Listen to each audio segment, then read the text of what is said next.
What are you doing here? This is our time to have fun." The words hit me like a slap as I stood in the doorway of my own mountain cabin, staring at my sister's husband lounging in the jacuzzi on my deck. Through the windows, I could see my sister and her 2 kids helping themselves to the food I'd stocked in my refrigerator just 3 days ago. The smell of grilled steaks, my expensive cuts from the butcher in Denver, wafted through the air. I felt my jaw tighten, but I forced myself to smile. "Sure, you guys enjoy it." I turned around, picked up my weekend bag, and walked back to my car without another word.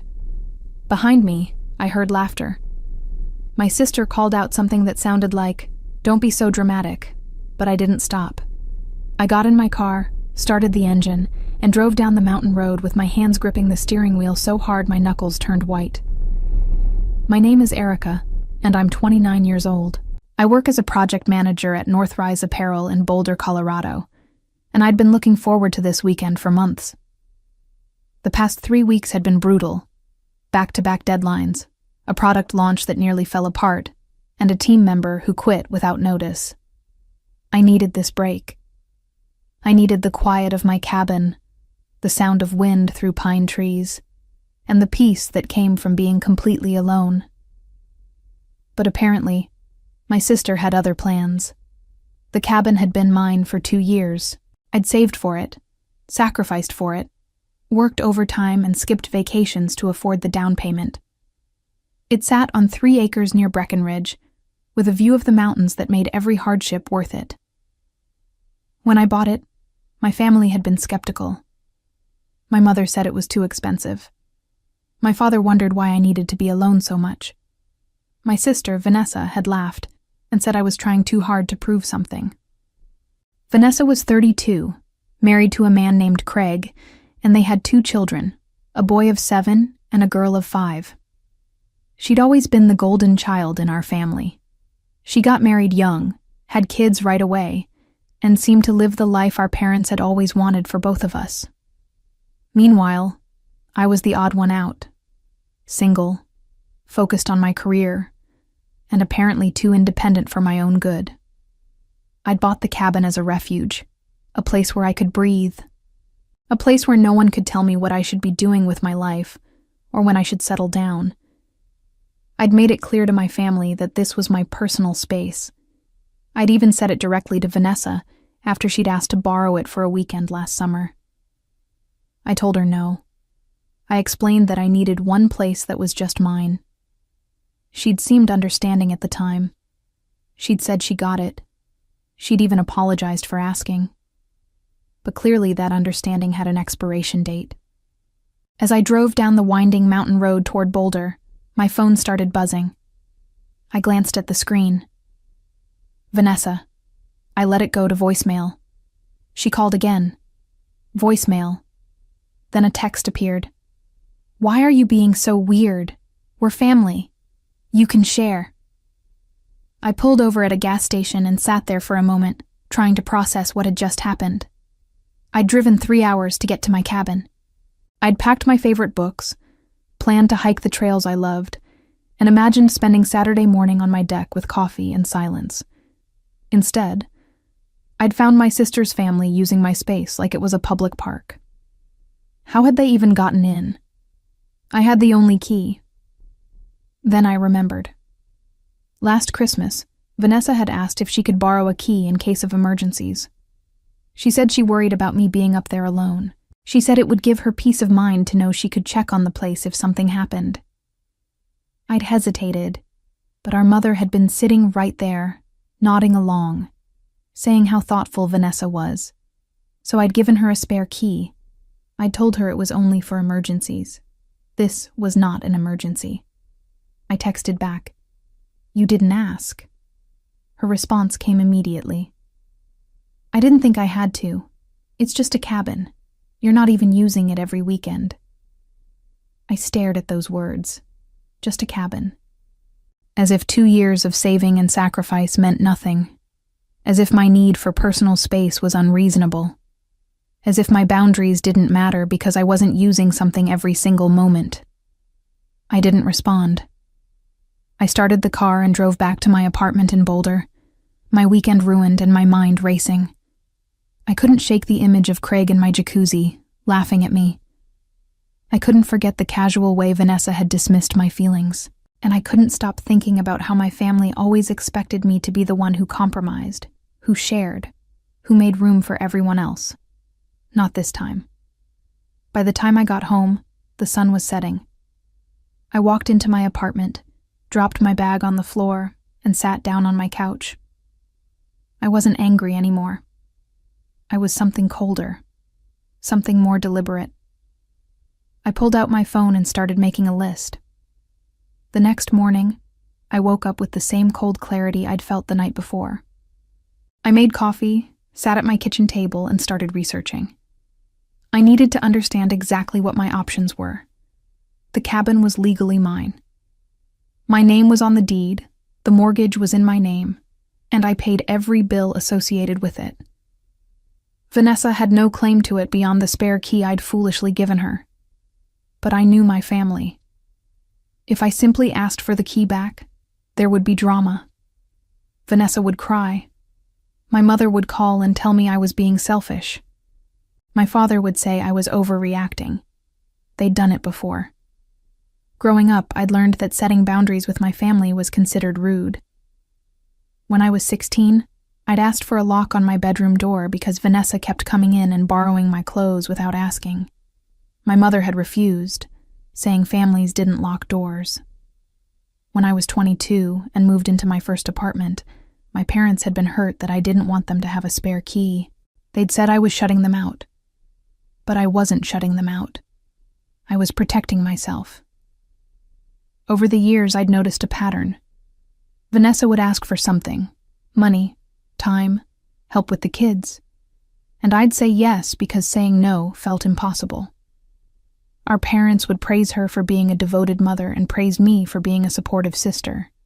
But no one ever asked what I needed. No one ever considered that I might have limits. When I bought the cabin, I'd made a promise to myself. This would be different. This would be mine. And now Vanessa had violated that. I spent Saturday morning calling a locksmith in Breckenridge. I explained that I needed the locks changed on my cabin and that I needed it done as soon as possible. The locksmith said he could do it Monday morning. I thanked him and hung up. Then I called my property manager. The cabin was part of a small community with shared amenities and a homeowners association. I asked if there were any rules about guests or unauthorized use of properties. The manager, a kind woman named Beverly, said that owners were responsible for anyone they allowed on their property, but if someone was there without permission, it was considered trespassing. Trespassing. The word felt satisfying. Beverly asked if everything was okay. I told her I'd had some unexpected visitors and wanted to make sure I understood my rights. She said if I needed help, I should call the local sheriff's office. I thanked her and made a note. By Saturday afternoon, I had a plan. I wasn't going to yell or create a scene. I wasn't going to give my family the satisfaction of seeing me upset. I was going to be calm, methodical, and completely within my rights. Sunday passed quietly. I didn't answer calls from Vanessa or my mother. I went for a run, cleaned my apartment, and watched a movie. I felt a strange sense of peace, knowing what I was about to do. Monday morning, I drove back up to the cabin. I'd called ahead to make sure the locksmith would be there at 9. When I arrived, Vanessa's car was still parked in the driveway. Through the windows, I could see her kids watching television. Craig was on the deck, drinking coffee. I knocked on the door. Vanessa opened it, looking surprised. "Oh, hey, I thought you went home." "I did," I said calmly. "Now I'm back." "We're actually still using the place," she said, as if that explained everything. "We thought we'd stay through Monday since the kids don't have school." "That's not going to work," I said. She laughed. "Erica, come on. Don't be like this. We're family." "And this is my property," I said. "I need you to pack up and leave. Now." Her smile faded. "Are you serious?" "Completely." Craig appeared behind her, still holding his coffee mug. "What's going on?" "She wants us to leave," Vanessa said, her voice taking on a familiar whiny tone. "Can you believe this?" Craig looked at me like I'd grown a second head. "We drove all the way up here. The kids are having fun. What's the big deal?" "The big deal," I said slowly, "is that you're here without my permission. I asked you to leave on Friday, and you didn't. So I'm asking again. Please pack your things and go." Vanessa crossed her arms. "You're being ridiculous. Mom's going to hear about this." "I'm sure she will," I said. "But right now, I need you to leave." At that moment, the locksmith's truck pulled into the driveway. A man in his 50s stepped out, carrying a toolbox. He nodded at me. "Morning. You the owner?" "Yes," I said. "Thank you for coming." Vanessa's eyes widened. "You called a locksmith? Are you kidding me?" "I told you I needed you to leave," I said. "I'm changing the locks." Craig's face turned red. "This is insane. You're going to lock out your own sister." "I'm going to protect my property," I said. "Which is my right." The locksmith looked uncomfortable. "Should I, come back later?" "No," I said firmly. "Please go ahead and start. They'll be leaving soon." Vanessa looked at me like I'd betrayed her, like I was the villain in this story. But I didn't care. I was done being the one who bent, who compromised, who gave up what I needed to keep everyone else happy. This was my line. And I wasn't crossing it. It took them 45 minutes to pack. Vanessa slammed drawers and muttered under her breath, while Craig loaded their car with exaggerated movements, making sure I saw how put out he was. The kids seemed confused, asking why they had to leave when they were having fun. Vanessa told them Aunt Erica was being mean. I stood on the porch and watched, my arms crossed. I didn't help. I didn't apologize. I just waited. When they were finally ready to go, Vanessa turned to me one last time. Her face was blotchy from crying. Real or performed, I couldn't tell. "I can't believe you're doing this. We're your family." "You didn't ask permission," I said quietly. "You just took what you wanted." "Because I didn't think I had to ask," she snapped. "Normal people share with their families. Normal people don't act like this." "Normal people respect boundaries," I said. Craig stepped between us. "Let's just go. She's not worth it." They got in their car and drove off, leaving a cloud of dust in their wake. I watched until they disappeared down the mountain road. The locksmith finished his work in another hour. He handed me 2 new keys and gave me a sympathetic look. "Family trouble?" "Something like that," I said. "Well, these locks are solid. No one's getting in without your permission now." I thanked him and paid his fee. When he left, I stood in my cabin, finally, truly mine again, and felt a wave of exhaustion hit me. I'd won this battle, but I knew the war was just beginning. My phone rang. My mother. I answered. "Hello?" "Erica, what on earth is going on? Vanessa just called me in tears. She said you kicked her and the kids out of the cabin." "I didn't kick them out," I said calmly. "I asked them to leave after they showed up without permission." "Without permission? She's your sister. Since when does she need permission?"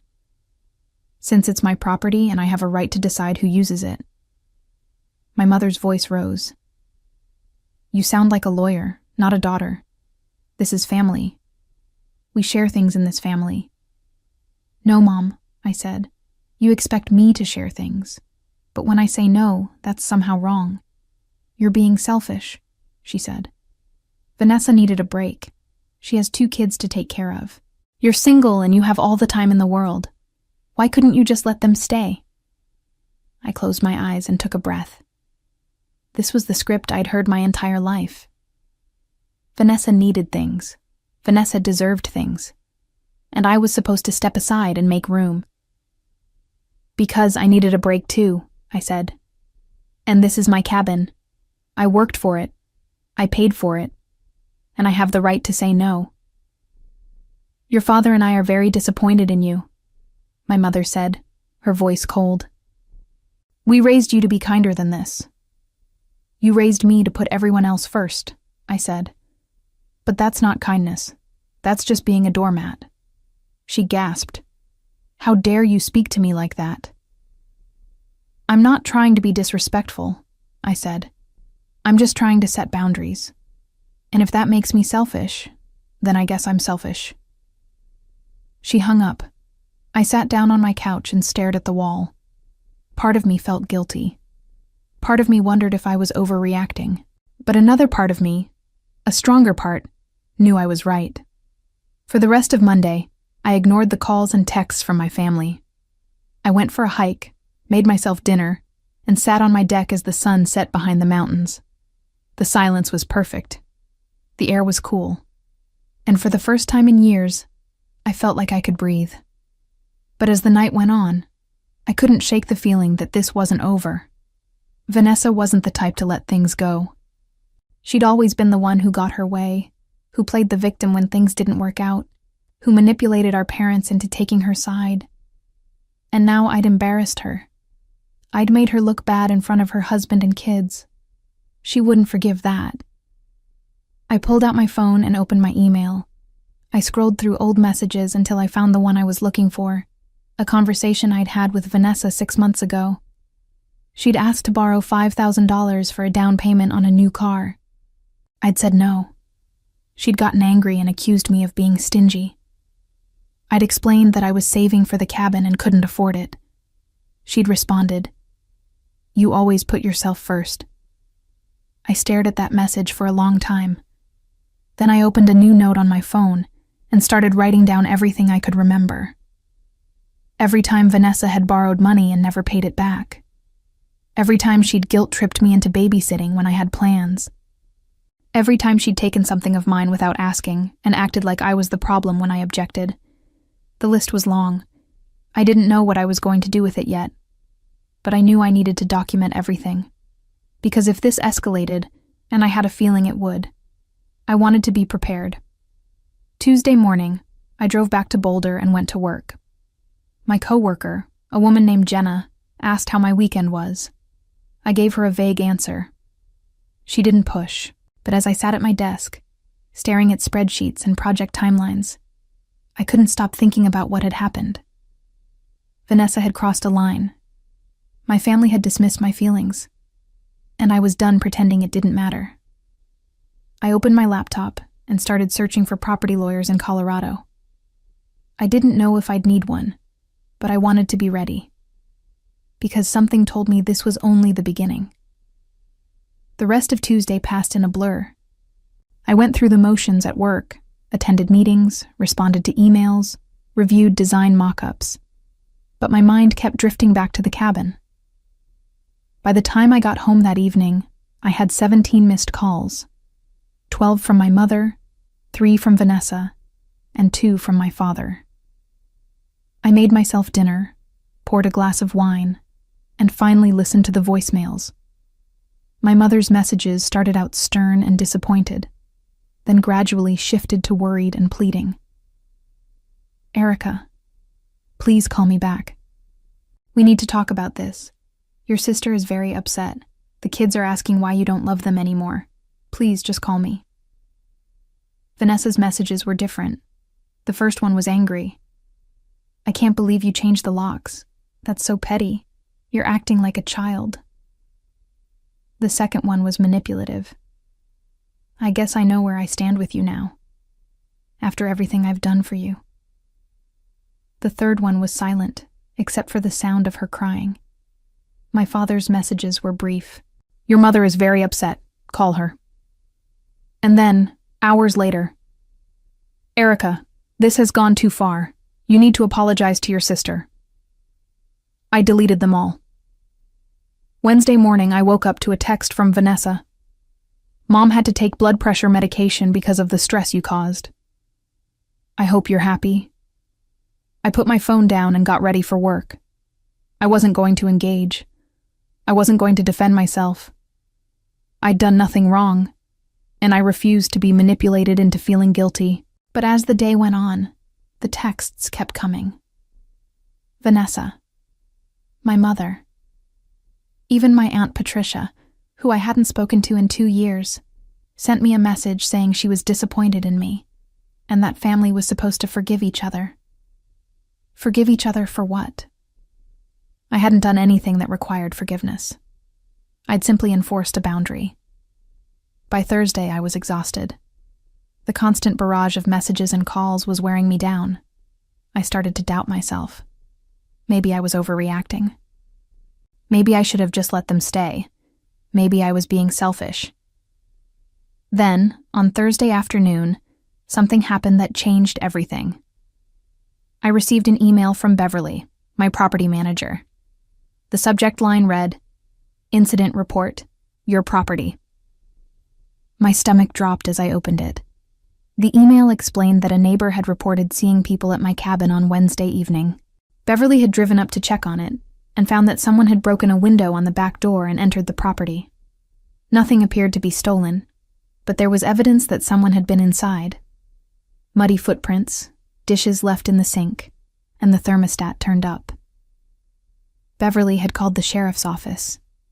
They'd documented the break-in and recommended I file a formal report. She'd also had the window repaired and sent me the bill.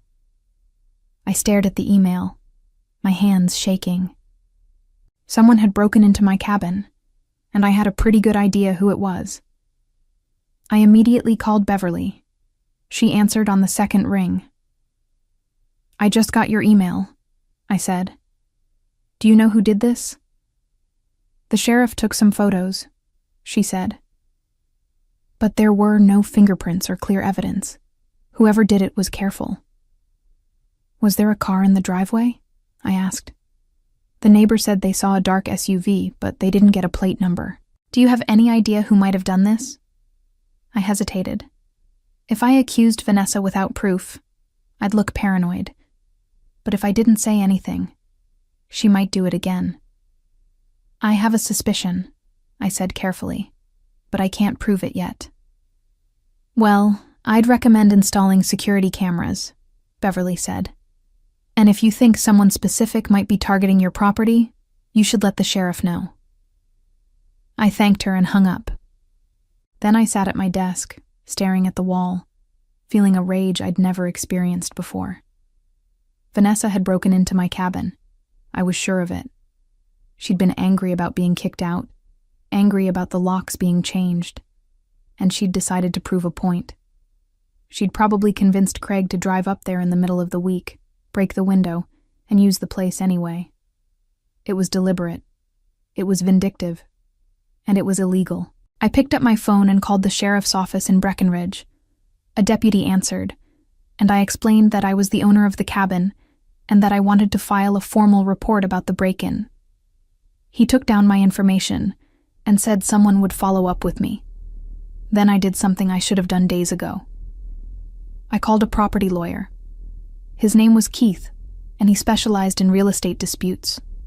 I explained the situation, the spare key, the unauthorized use, the break-in. He listened carefully and then asked a few questions. "Do you have any proof that your sister was the one who broke in?"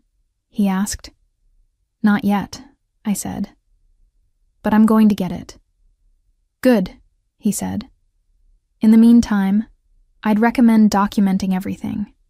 Save all the texts and voicemails, take photos of the damage, and install security cameras as soon as possible." "What are my legal options?" I asked. "If you can prove she broke in, you can pursue criminal charges for trespassing and property damage," he said. "You can also send her a cease and desist letter, which would make it clear that any further unauthorized access will result in legal action." "And if she ignores it?" I asked. "Then you escalate. Restraining order, lawsuit, whatever it takes. But let's start with the cease and desist and see how she responds." I thanked him and hung up, feeling a strange sense of clarity. I wasn't powerless. I had options, and I was going to use them. That evening, I drove to a home security store, and bought 2 outdoor cameras with motion detection and night vision. The sales associate helped me pick a system that could be monitored from my phone. I paid extra for expedited shipping to the cabin. Then I went home and started organizing my evidence. I took screenshots of every text message. I saved every voicemail. I printed out the email from Beverly and the invoice for the window repair. By the time I went to bed, I had a folder an inch thick. Vanessa thought she could intimidate me. She thought I'd back down, apologize, and let her do whatever she wanted. She was wrong. And by the time I was done, she was going to regret ever stepping foot in my cabin. Friday morning, I took the day off work and drove up to the cabin. The security cameras had arrived, and I needed to install them myself. I wasn't going to wait for a professional or risk Vanessa showing up while someone else was there. The drive felt longer than usual. My mind raced with possibilities. What if Vanessa came back while I was there? What if she'd already been back and done more damage? What if she brought Craig and they confronted me? I kept my phone on the passenger seat, ready to call the sheriff if needed. When I pulled into the driveway, everything looked normal. The cabin was quiet, the windows intact. I unlocked the door, using my new key, and stepped inside. The air smelled stale, like someone had turned up the heat and left it running for hours. I walked through each room, checking for signs of disturbance. In the kitchen, I found dishes in the sink. 2 plates, 2 forks, 2 glasses. They hadn't even bothered to clean up after themselves. I took photos with my phone. Then I installed the security cameras, one facing the driveway and one facing the back door. The setup was easier than I expected. Within an hour, I had both cameras connected to my phone, and I could see live footage from wherever I was. I felt a small sense of victory. If Vanessa came back, I'd have proof. As I was finishing up, my phone buzzed. A text from my mother. "Your father and I are coming to see you this weekend. We need to talk about this situation with your sister." I stared at the message. They were coming to Boulder. To my apartment. To corner me and force me to reconcile with Vanessa. I texted back. "I'm not available this weekend." Her response was immediate. "We're your parents. Make time." "I don't think that's a good idea right now," I typed. "Erica, enough. We're arriving Saturday afternoon. Be home." I felt my chest tighten. They weren't asking. They were demanding. And if I refused, I'd be the disrespectful daughter who turned her back on her family. But I was done playing by their rules. "If you show up at my apartment uninvited, I won't answer the door," I texted. "I've set a boundary with Vanessa, and I'm setting one with you too. I need space." I waited for her response. It took 5 minutes. "You're breaking your father's heart." I didn't reply. Instead, I spent the next hour sitting on my deck, looking out at the mountains, trying to calm the anxiety building in my chest. I'd never stood up to my parents like this. I'd never refused to see them, and part of me felt like a terrible person for doing it. But another part of me knew it was necessary. Saturday came, and I stayed in my apartment.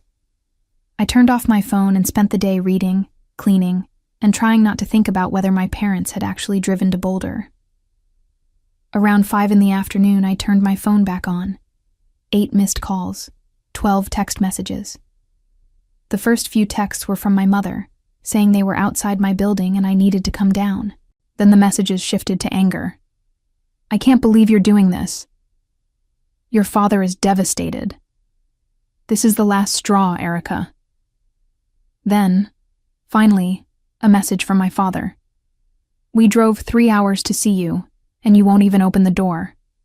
I don't know who you've become, but this isn't the daughter we raised." I set my phone down and felt tears prick my eyes. Not because I regretted my decision, but because it hurt to realize how little they understood me. They thought I was the problem. They thought I'd changed, but the truth was, I just stopped pretending. Sunday passed quietly. I ignored the calls and messages.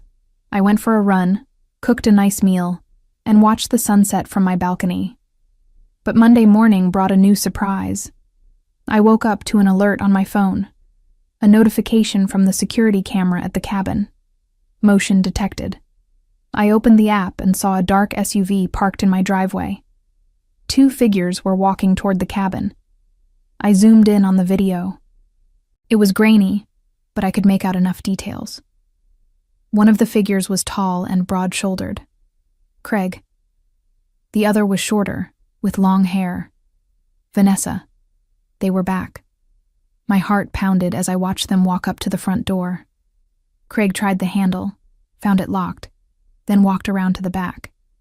Vanessa stayed by the car, looking around nervously. I watched as Craig examined the back door, noticed the repaired window, and then pulled something out of his pocket, a crowbar. He was going to break in again. I grabbed my phone and called the sheriff's office. The dispatcher answered, and I spoke quickly, my voice shaking. I have security footage of 2 people attempting to break into my property. They're there right now. She took down the address and said a deputy would be dispatched immediately. I kept watching the live feed. Craig was prying at the back door now, trying to force it open. Vanessa walked over to him, said something I couldn't hear, and then looked directly at the camera. She froze. She'd seen it. She grabbed Craig's arm and pointed. He looked up, saw the camera, and dropped the crowbar. They both hurried back to the SUV and drove off. But it was too late. I had everything on video. 20 minutes later, my phone rang. It was the deputy. Miss Erica, we just arrived at your property. No one's here, but we can see evidence of attempted forced entry on the back door. Do you have security footage? Yes, I said. I'll send it to you right now. I downloaded the video from the app and emailed it to the deputy. He called me back 10 minutes later. We have clear footage of the 2 individuals, he said. Do you know who they are? I took a breath. Yes. One of them is my sister, Vanessa. The other is her husband, Craig. There was a pause. Your sister? Yes, I said. She's been using my property without permission. I changed the locks after she refused to leave, and now she's trying to break in again. This is a criminal matter, the deputy said. I'm going to file a report and forward this to the district attorney's office. You may also want to consider a restraining order. I will, I said. When I hung up, I felt a strange mix of relief and dread. I'd done it. I'd reported them. There was no going back now, and Vanessa was about to learn that actions have consequences. The rest of Monday was a waiting game. I went to work but couldn't focus. Every few minutes I checked my phone, expecting a call from Vanessa or my parents. But there was nothing. By Tuesday afternoon, the silence was unbearable. I called Keith, my lawyer, and told him what had happened. He listened carefully, asked a few clarifying questions, and then said, I'll draft the cease and desist letter today. We'll send it certified mail so there's proof of delivery. And given the break-in attempt, I'd strongly recommend filing for a restraining order. How long does that take? I asked. You can file a temporary restraining order within a few days. If the judge grants it, it'll be in effect until a hearing can be scheduled. At the hearing, you'll present your evidence, and if the judge agrees that there's a threat, they'll issue a permanent order. What does that mean for Vanessa? It means she can't come within a certain distance of you or your property. If she violates the order, she can be arrested. The word arrested hung in the air. Part of me felt vindicated. Another part felt sick. This was my sister, my family. How had it come to this? But I knew the answer. It had come to this because Vanessa had never learned that no meant no, because my parents had never held her accountable, and because I'd spent years enabling the behavior by staying silent. Let's do it, I said. File the restraining order. Keith said he'd have the paperwork ready by Thursday. In the meantime, he sent the cease and desist letter. I received a copy by email and read it carefully.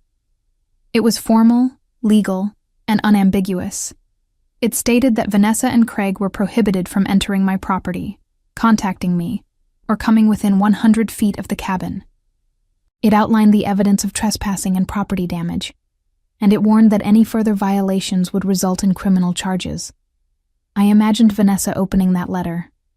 I imagined her face turning red, her hands shaking.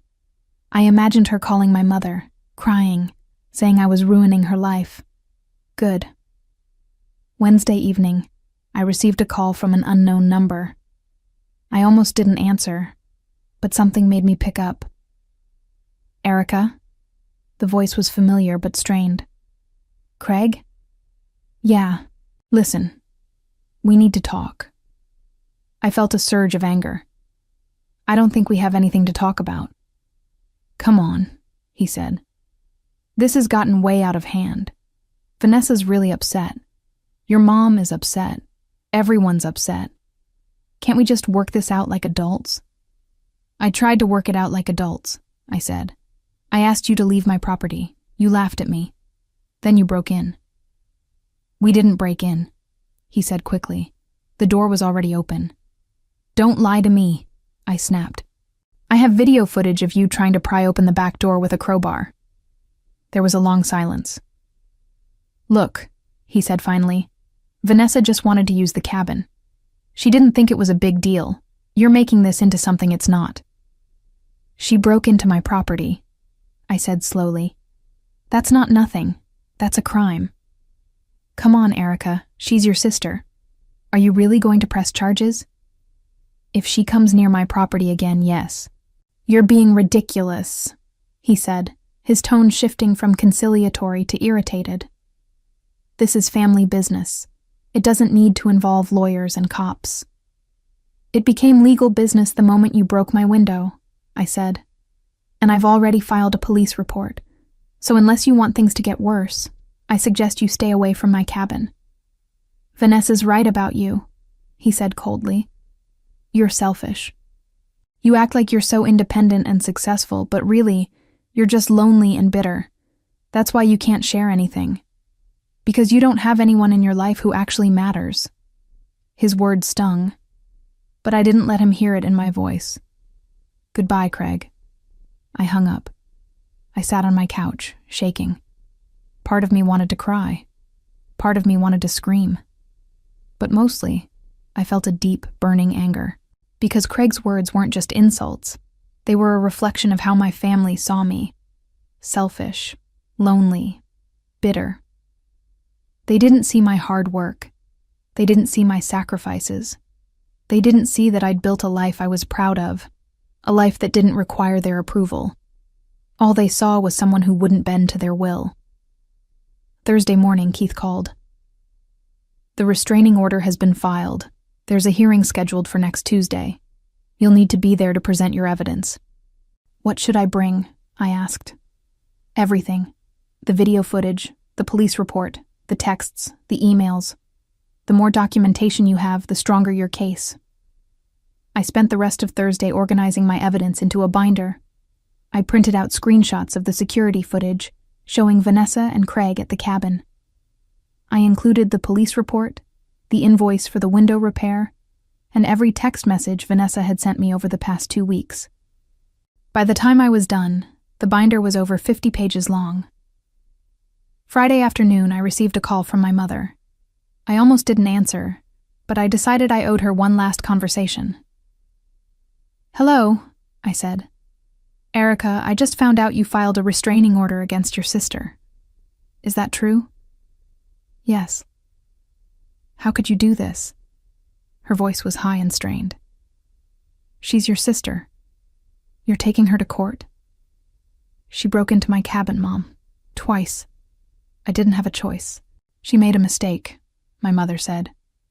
She didn't think you'd actually call the police. You've humiliated her. The whole family knows about this now.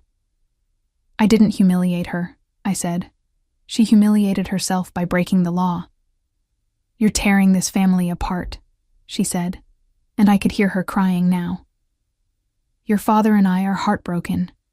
We've always tried to teach you to be compassionate, to forgive, to put family first, but you've become so cold. I don't even recognize you anymore. Maybe you never really knew me, I said quietly. Maybe I've always been the person who wanted boundaries and you just never listened. Boundaries? She repeated, her voice bitter. Is that what this is about? You'd rather destroy your relationship with your sister over boundaries? I'd rather have no relationship than a toxic one, I said. And if you can't respect that, then maybe we need some distance too.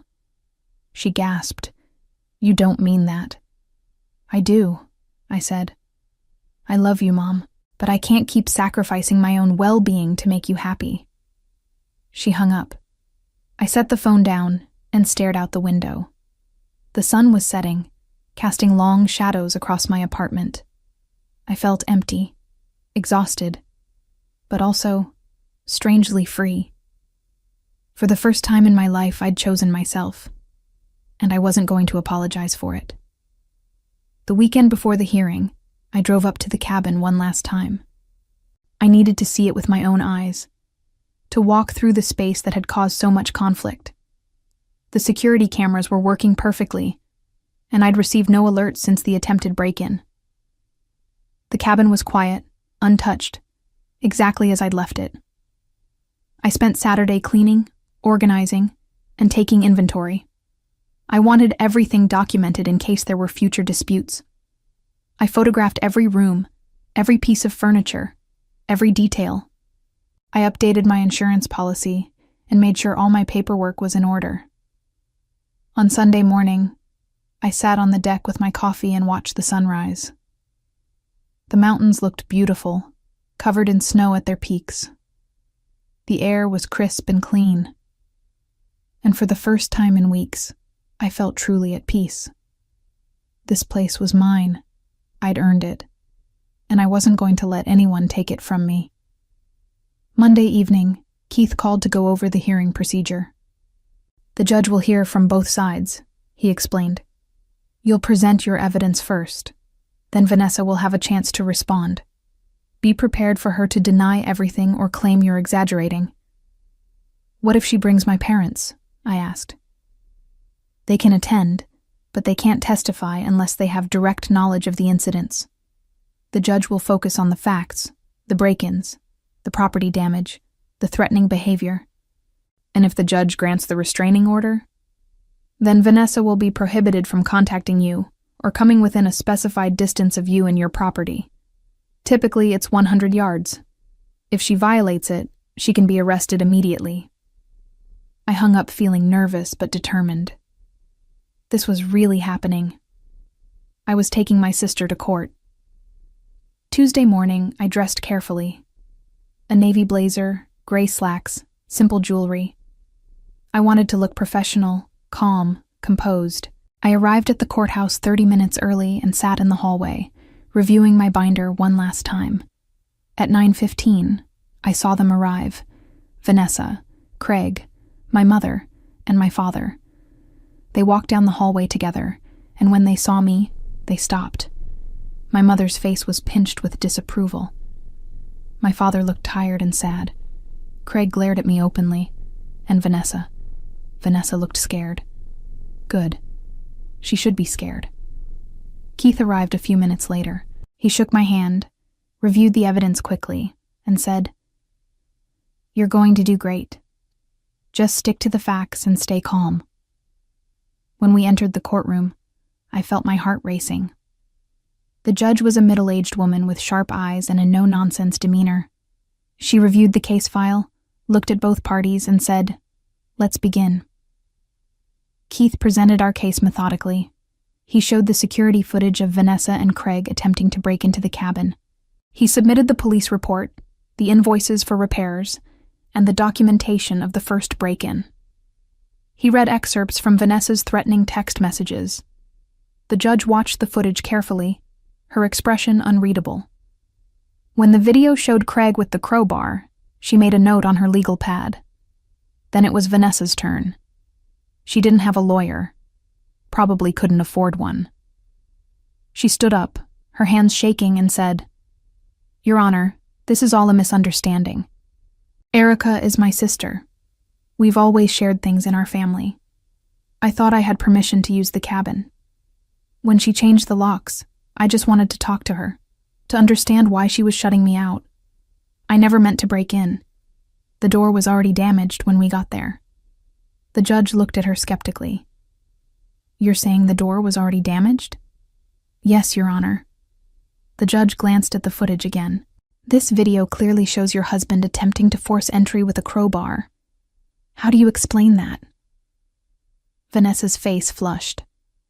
He was just checking to see if the door was secure. We were worried about Erica's property. We wanted to make sure no one else had broken in. By breaking in yourselves? The judge asked dryly. We weren't breaking in, Vanessa insisted. We were family. We thought we had a right to be there. Did you have your sister's permission to be there on that day? The judge asked. Vanessa hesitated. Not specifically. But she'd given me a key before. I thought that meant I could use it whenever I wanted. Even after she explicitly asked you to leave and change the locks. Vanessa didn't answer. The judge turned to me. Miss Erica, do you have anything to add? I stood up, my voice steady. Your Honor, I gave my sister a spare key for emergencies only.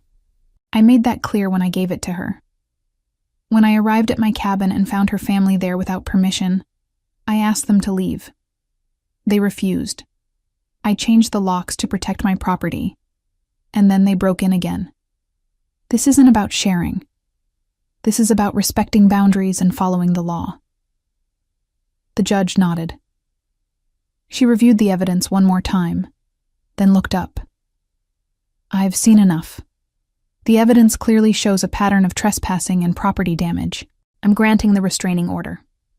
Miss Vanessa, you are prohibited from contacting your sister or coming within 100 yards of her or her property. This order is effective immediately and will remain in place for 1 year. If you violate this order, you will be arrested and charged with contempt of court. Do you understand? Vanessa's face crumbled. Your Honor, please. Do you understand? The judge repeated firmly. Yes, Vanessa whispered. This hearing is adjourned. As we left the courtroom, I felt a strange mix of relief and exhaustion. Keith patted my shoulder. You did great. The judge saw right through her story. Thank you, I said, for everything. If she violates the order, call the police immediately. Don't hesitate. I nodded and watched as he walked away. Then I turned to leave the courthouse and nearly ran into my parents. My mother's eyes were red from crying. My father looked at me with an expression I couldn't quite read. Disappointment mixed with something else. Resignation, maybe. Are you happy now? My mother asked, her voice breaking. You've destroyed your sister. You've destroyed this family. I protected myself, I said quietly. That's all I did. You could have just talked to her, my father said. You could have worked it out. But instead, you took her to court. You got a restraining order against your own sister. Do you know how that looks? I don't care how it looks, I said. She broke the law. She refused to respect my boundaries, and she did it twice. What was I supposed to do? You were supposed to forgive her, my mother said. You were supposed to be the bigger person. I was the bigger person for 29 years, I said. I bent over backward for this family. I shared everything I had. I put everyone else's needs before my own, and it was never enough. So I'm done. I'm done being the one who always has to compromise. My father shook his head. You've changed, Erica. You're not the daughter we raised. No, I said. I'm exactly the daughter you raised. You just never bothered to see me. I walked past them and out of the courthouse. Behind me, I heard my mother sob. Part of me wanted to turn around, to comfort her, to make everything okay. But I kept walking. Because for the first time in my life, I was choosing myself. Over the next few weeks, things were quiet. Vanessa didn't contact me. My parents stopped calling. I returned to my normal routine, work during the week, trips to the cabin on weekends. I installed additional security measures, including motion sensor lights and a doorbell camera. I wanted to make sure I'd never be surprised again. One Saturday afternoon in late November, I was at the cabin reading on the deck when my phone buzzed. A text from an unknown number. "Can we talk? This is Vanessa." I stared at the message. She was violating the restraining order by contacting me. I could report her and have her arrested. But something made me hesitate. I texted back, "You're not supposed to contact me." Her response came quickly. "I know. I'm sorry. I just need 5 minutes. Please." Against my better judgment, I called her. She answered immediately. "Thank you for calling," she said, her voice small. "I know I'm not supposed to talk to you, but I needed to say something." "Make it quick," I said. "I'm sorry," she said. "I'm sorry for everything. For using your cabin without asking. For breaking in. For all of it. I was wrong. I know that now." I waited, unsure what to say. "Craig and I are getting divorced," she continued. "After everything that happened, we started fighting all the time. He blamed me for the restraining order. He said I embarrassed him. And I realized he was never on my side. He just wanted access to your cabin because he thought it made him look successful." "Vanessa, I'm not asking you to forgive me," she said quickly. "I know I don't deserve that. But I wanted you to know that I understand now. I understand what you were trying to tell me. About boundaries. About respect. I just didn't want to hear it." I closed my eyes. Part of me felt vindicated. Another part just felt sad. "I'm glad you understand," I said. "But that doesn't change what happened." "I know," she said. "I just wanted to apologize, and to tell you that I'm going to therapy. I'm trying to figure out why I acted the way I did, why I thought I was entitled to things that weren't mine." "That's good," I said. "I hope it helps." "Me too," she said. "I should go. I don't want to get in trouble for calling you, but thank you for listening." "Vanessa," I said before she could hang up, "if you really want to make things right, then respect the restraining order. Don't contact me again until it expires. And if you ever want to have a relationship with me in the future, it'll have to be on my terms, with boundaries. Do you understand?" "I do," she said softly. "Goodbye, Erica." "Goodbye." I hung up and sat there for a long time, looking out at the mountains. The conversation hadn't healed anything. It hadn't fixed our relationship. But it felt like a small step toward something. Not reconciliation exactly, but closure. Maybe someday we could rebuild. But it would have to be different. It would have to be equal. And it would have to respect the boundaries I'd fought so hard to establish. For now, though, I was content to be alone. Winter arrived in full force, and the cabin became my sanctuary. I spent Christmas there alone, which felt strange at first, but ultimately peaceful.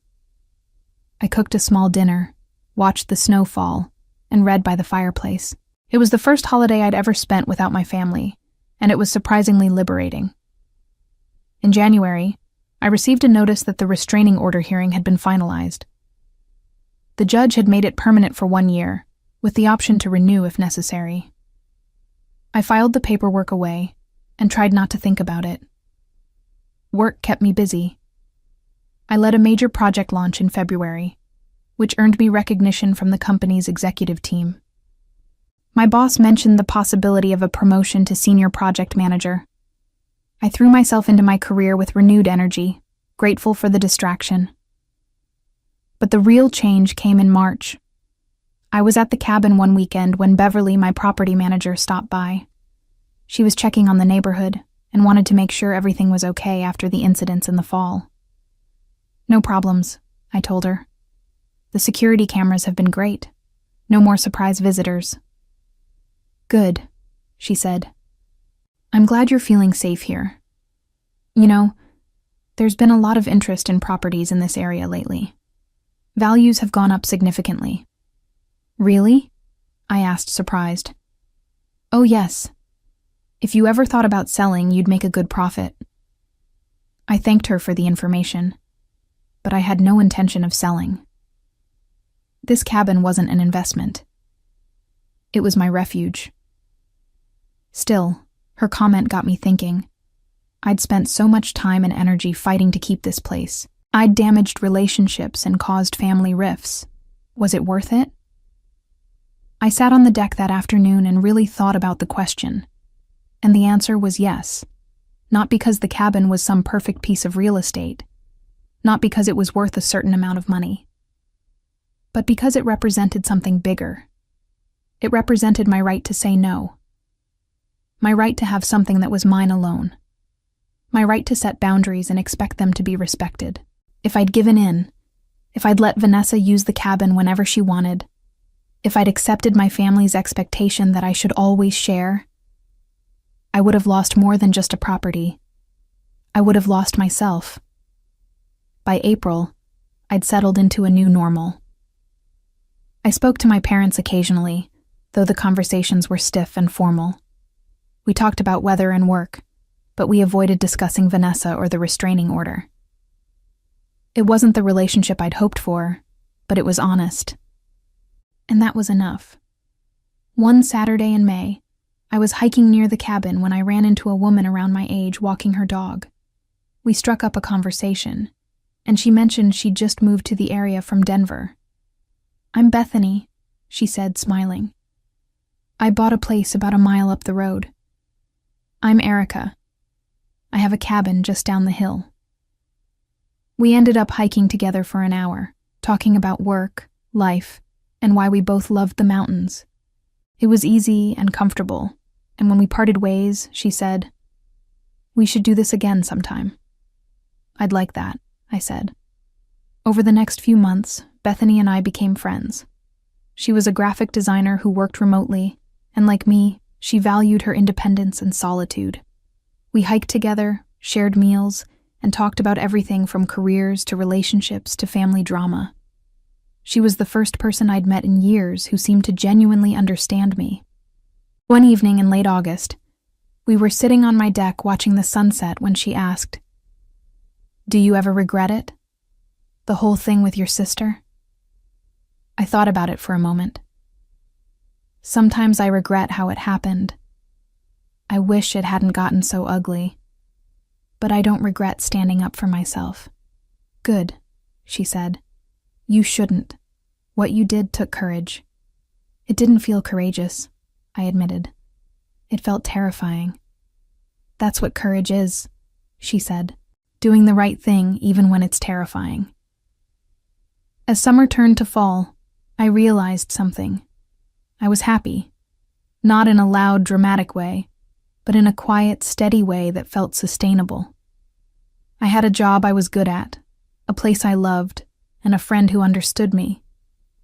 I didn't have a perfect family or a fairy tale ending, but I had peace. And I had myself. In September, the restraining order expired. Vanessa didn't contact me. My parents sent a brief email asking if I'd consider coming to Thanksgiving. I politely declined and said maybe next year. I spent Thanksgiving at the cabin with Bethany. We cooked together, laughed, and talked about our plans for the future. And as I looked around at the life I'd built, the space I'd fought for, the boundaries I'd defended, the friendships I'd cultivated, I felt something I hadn't felt in a long time. Gratitude. Not for what I'd been given, but for what I'd claimed for myself. Vanessa and Craig's divorce was finalized by Christmas. She moved into a small apartment in Denver, struggling to make ends meet on her salary from a part-time administrative job. Craig remarried within a year, and Vanessa's relationship with her children became strained as they spent more time with their father and his new wife. She'd lost her comfortable life, her marriage, and much of her social standing in the community. My parents, embarrassed by the public nature of the restraining order, and the family fallout, became more isolated, rarely attending family gatherings and quietly withdrawing from their social circles. They'd lost the picture-perfect family image they'd worked so hard to maintain, and the weight of their own enabling had finally caught up with them. As for me, I stood on my deck one cool October morning, coffee in hand, watching the aspens turn gold against the mountainside. I'd fought for this peace, this space, this life that was entirely my own. And though the journey had cost me relationships I once thought were essential, it had given me something far more valuable: the unshakable certainty that I was worth fighting for.